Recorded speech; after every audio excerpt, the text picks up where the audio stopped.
우리 함께 마음을 모아서 기도함으로써 오늘 말씀 나누겠습니다.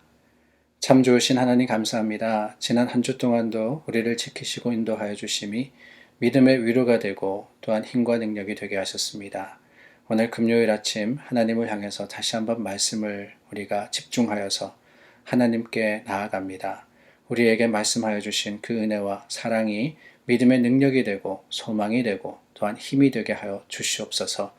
우리 사랑하는 형제자매들, 오늘 하루의 삶을 살 때 하나님의 함께하심에 임재하심의 풍성함이 믿음의 소망되게 하시기를 원하올 때 예수 그리스도 이름으로 기도드립니다. 아멘.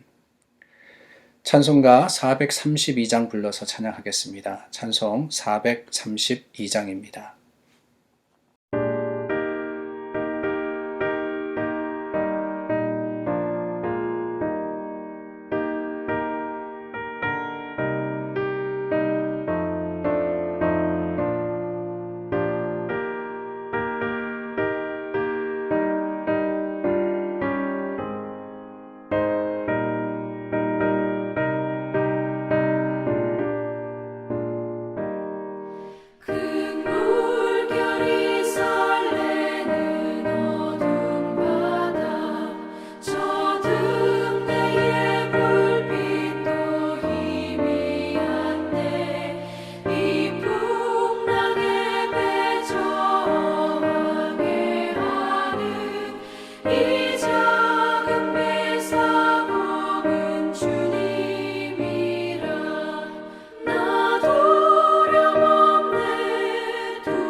오늘 본문 말씀은 이사야 37장 1절서부터 20절입니다.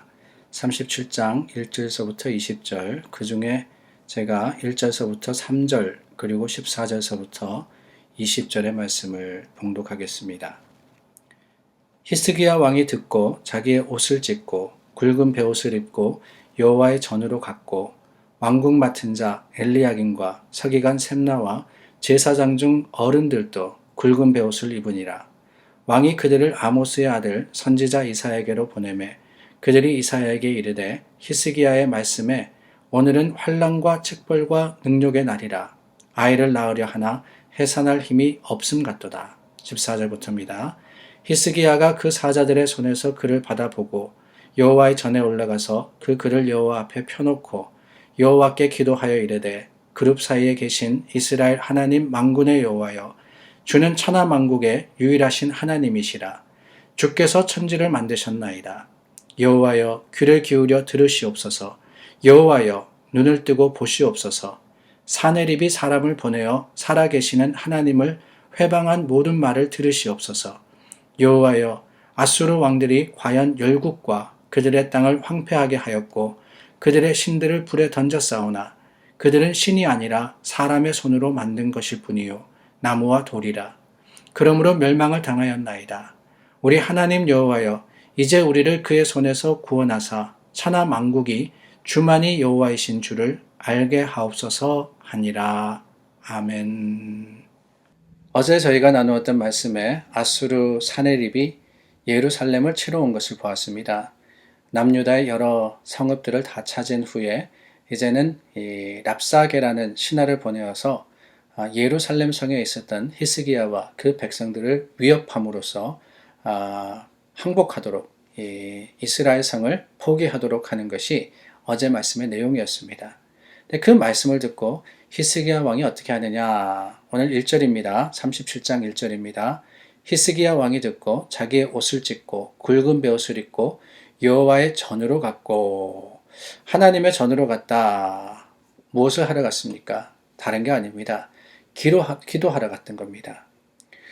굵은 베를 입었다. 옷을 찢었다. 라고 이야기를 하죠. 이 베를 입는다 하는 것은 사실은 사람이 죽었을 때 하는 일입니다. 그런데 성경에 보면은 하나님께 나아가서 회개하여서 기도했던 사람들은 바로 굵은 베로 옷을 만들어서 그 옷을 입고는 죄를 뒤집어 쓰면서 기도를 합니다. 무슨 의미이냐? 다른 게 아니에요. 하나님이 돕지 않으시면은 나는 죽은 몸입니다. 나는 죽은 사람입니다. 라는 그런 뜻으로서 베옷을 입었던 겁니다. 하나님께서 우리의 힘이시기 때문에 생명이시기 때문에 하나님이 아니면은 죽음밖에 없다는 거죠. 히스기야는 바로 그런 마음을 가지고 하나님께 나아가서 기도하기 시작했습니다. 그런데 여러분 왕이 기도하니까 어떻게 됩니까? 여러 서기관들과 제사장들과 또 유다의 장로들이 함께 기도하는 거예요. 기도에 동참했습니다. 그러고 보면 기도라는 것은 전념성이 있는 것 같습니다. 하나님께 나아가서 하나님을 기대하며 주님을 바라는 기도가 몇몇 사람입니다. 작은 수지만은 그 작은 수의 사람들로 인해서 하나님께 드려질 때 그 기도의 힘과 영향력이 번져가는 것을 우리는 경험합니다. 교회도 마찬가지고 믿음의 공동체도 마찬가지입니다. 한두 사람이 기도하다 보면은 그 한두 사람의 기도가 여러 사람의 기도가 되는 것을 우리가 보고 알지 않습니까? 그게 바로 기도의 영향력이자 기도의 지경이 아닌가 하는 생각이 들어요. 하나님께서는 우리에게 기도의 사명을 주셨습니다. 그 기도가 내 기도만이 아니라 우리의 기도가 될 수 있기를 간절히 소망합니다. 그런데 여러분, 오늘 말씀해 보니까 히스기야가 기도를 하는데 기도하던 중에 또 다른 일을 합니다. 무엇이냐? 사신을 이사야에게 보내어서 기도해 달라 부탁을 하는 거예요. 기도의 부탁을 하고 있습니다. 하나님께서 역사하시도록, 하나님께서 그 능력을 베푸시도록 우리를 위해서 기도해 주십시오 라고 부탁을 하고 있습니다. 그러고 보면 이 기도의 부탁이라는 거, 우리가 서로에게 기도를 부탁합니다. 그런데 여러분, 오늘 말씀에서 깨달을 수 있는 것은 무엇이냐? 기도의 부탁은요, 내가 먼저 기도해야 하는 거예요. 누구에게 기도의 부탁, 기도해 주십시오. 내가 어려움이 있으니까, 힘듦이 있으니까 기도 부탁드립니다. 목회자다 보니까 저한테 그런 부탁을 많이 하십니다. 물론 즐거운 마음으로, 기쁜 마음으로 기도합니다. 그런데 여러분, 그 기도가 응답되기 위한 비결이 있는데 그게 뭔지 아십니까? 다른 게 아니에요. 목회자가 나를 위해서 기도해 주는 것 중요합니다. 교회 장로님들께서 나를 위해서 중보하시는 것 중요합니다. 모든 교회 성도들이 함께 마음을 모아서 하나님 앞에 나아가는 것 당연히 기도의 응답의 선제적인 이 요소입니다. 그런데 여러분 거기에 내 기도가 빠지면은 아무 소용없는 거예요. 내가 먼저 기도해야 하는 겁니다. 내 기도로서 하나님께서 들으실 때 하나님은 다른 사람, 그 중보의 기도의 능력을 통하여서 역사하시는 거기 때문에 그렇습니다. 기도는요, 무임승차하는 거 아니에요. 내가 수고하고 노력해야 됩니다. 내가 애씀으로써 나아갈 때 하나님께서는 기도의 동력자들을 허락하여 주시고 그 힘과 능력이 하나님의 은혜가 될 수 있도록 역사해 주시는 겁니다. 이렇게 랍사게로 인해서 히스기야가 기도하자 하나님께서 응답하십니다.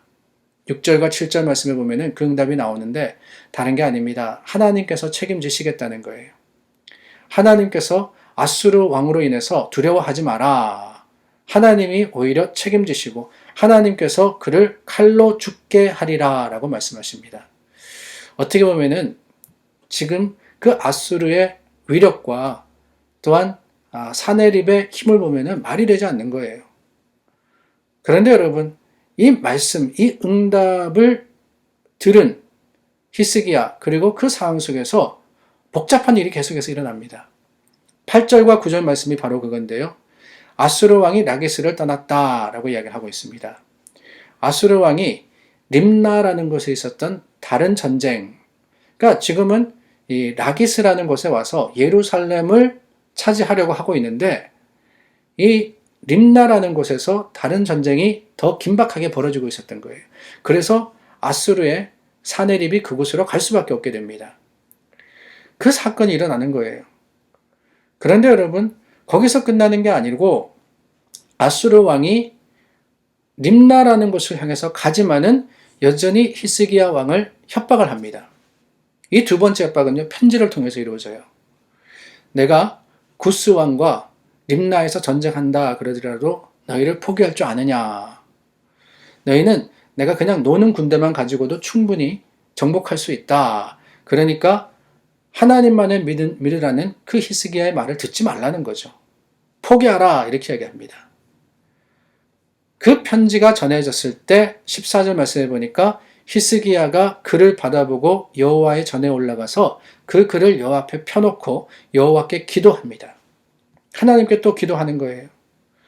어려움이 닥쳤습니다. 힘든 문제가 생겼습니다. 아니 그 문제가 아직까지 해결될 기미가 보이지 않습니다. 그럴 때 더욱더 간절하게 기도하는 거예요. 첫 번째로 협박했을 때 먼저 나아가서 기도합니다. 두 번째로 협박했을 때도 또한 하나님께 나아가서 기도할 때 어떤 일이 있느냐. 하나님께서 응답해 주시는 거예요. 또 다시 응답해 주는 겁니다. 하나님의 응답이 이루어지는 것을 우리는 역사를 통해서 보게 됩니다. 오늘 이 말씀은요, 우리에게 기도해라 하는 것을 가르치십니다. 어떨 때 기도해야 됩니까? 위기가 닥쳐올 때 기도해야 되는 거예요. 아니, 그럴 때 기도할 수밖에 없지만은 안 하는 사람들이 있거든요. 그렇기 때문에 오늘 말씀은 하나님 안에서 주님께 모든 어려움과 아픔과 눈물을 내어놓고 기도해라 라고 명령하고 계십니다. 그 기도 가운데 하나님께서 응답하시는 거예요. 히스기야도 놀라운 하나님의 기도의 그 응답을 체험합니다. 하나님께서 말씀하신 다음 날 18만 5천 명이나 되는 아수르의 군대가 다 송장이 되어버리는 거예요. 하나님의 천사가 밤중에 그들을 쳐서 이 승리를 거두는 것을 경험하게 됩니다. 그렇습니다. 히스기야가 기도에 응답하시는 하나님을 경험했을 때 어땠겠습니까? 주님께서 이루시는 일을 고백할 수밖에 없었던 거예요. 오늘 17절 말씀입니다. 여호와여 귀를 기울여 들으시옵소서. 여호와여 눈을 뜨고 보시옵소서. 사네립이 사람을 보내어 살아계시는 하나님을 회방한다는 모든 말을 들으시옵소서. 하나님께서 들으시는 가운데 여호와인 줄 알게 해달라라는 그 간구가 하나님께서 통하여 역사하신 능력이었음을 우리가 기억하건대 오늘 저와 여러분들도 하나님 들으시옵소서. 하나님께서 아시지 않습니까? 하나님께서 나의 형편과 사정을 아시지 않습니까? 주님께서 역사하여 주심으로 말미암아 20절입니다. 주만이 여호와인 줄을 알게 하옵소서. 하나님께 간절히 기도하며 주님의 하시는 일을 기대하는 우리 모두가 될 수 있기를 예수님의 이름으로 간절히 축원합니다. 기도하겠습니다. 참 좋으신 하나님, 먼저 기도하게 하여 주심을 감사드립니다. 어려운 문제가 있을 때 하나님 앞에 하나님만을 의지하여서 주님께 아뢰는 믿음의 담대한 자들이 되게 하여 주시고, 그 기도의 응답이 하나님의 하나님됨을 세상 속에 선포하는 우리의 간증과 고백이 될 수 있도록 도와 주시옵소서. 믿음의 형제자매들, 오늘 많은 기도의 제목으로 주님 앞에 섭니다. 주님 일일이 들으시고 형편과 사정을 아시는 하나님이시기 때문에 통하여 역사하여 주시고 온전히 응답하시기를 간절히 구하올 때 예수님 이름으로 기도하옵나이다. 아멘. 우리 함께 기도하여서 주님께 나아갑니다. 그렇습니다. 중보의 기도는 힘이 있습니다. 우리 믿음의 백성들이 함께 기도할 때 하나님께서는 그 기도의 능력을 베풀어 주시고 우리 가운데 하나님의 거룩하심으로 임재하여 주시는 겁니다. 오늘은 특별히 교회를 위해서 기도해 주시기를 바랍니다. 하나님의 교회, 이번 주에 저희 이전 추진위원회가 모이는데 하나님께서 우리 모든 과정과 또한 그 길을 평탄하게 하시고 하나님의 거룩하심으로 이끌어 주시어서 온전히 하나님께 찬양 드리는 믿음의 교회 될 수 있도록 이전과 그리고 정착의 모든 과정을 책임져 주시기를 간절히 구해서 기도하겠습니다.